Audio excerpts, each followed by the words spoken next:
Again, the purpose of this event is to try to make sure that the Congress of the United States, the administration of this country, our friends and allies around the world, and not least, of course, people of goodwill in this country and elsewhere, are on notice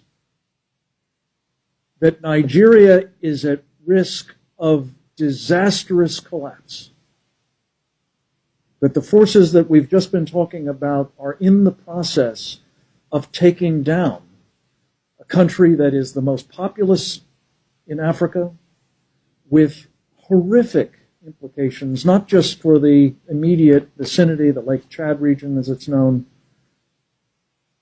but for that continent and almost certainly others beyond.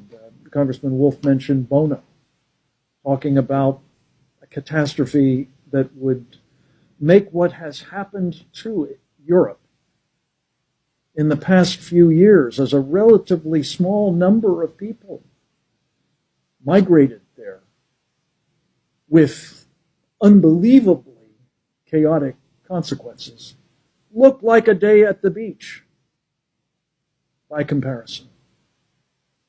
We're on notice. And the question is, do we have to wait until this horror is upon us before something is done about it? Or do we take steps now to try to prevent that? And I don't think any of us is saying that this is a panacea, but the appointment of the appropriate individual with the requisite authority. I just wanted to underscore what Congressman Wolf said about having the President of the United States essentially personally empowering Senator Danforth to lead the effort on behalf of our country to alleviate that situation. That has to be done again, and it has to be an empowering of a person with the stature and the capabilities needed to do two really vital things. One is to pull together the government agencies that have responsibility for pieces of a problem like Nigeria.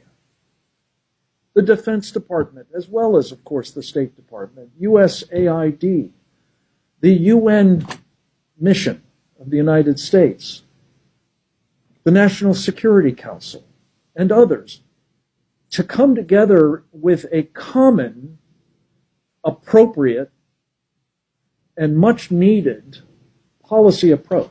And then secondly, at least as importantly, to be able authoritatively to represent what that approach is to the government of Nigeria.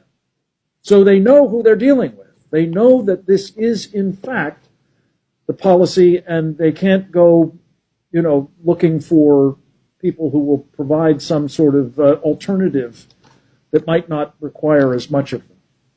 So it's those two vitally important things that have to be done. And on behalf of, again, the Save the Persecuted Christians Coalition and team, I just want to say I think this is a moment of truth, a moment when we will find a difference being made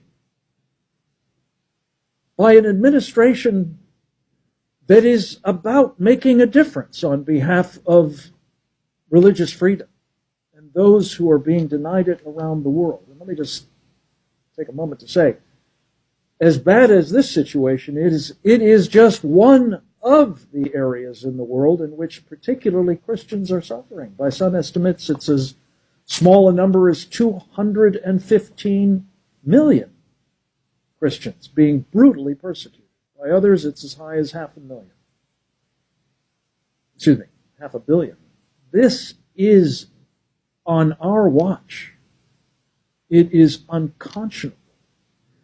It must be challenged, contested, and if possible, stopped.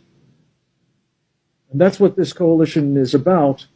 And I pray that we will be able, with the help of people like Congressman Estes and Congressman Wolf, and the Archbishop and our coalition and countless others to see this problem sorted by the appointment at the earliest possible moment, preferably by the end of this year, because these elections are approaching,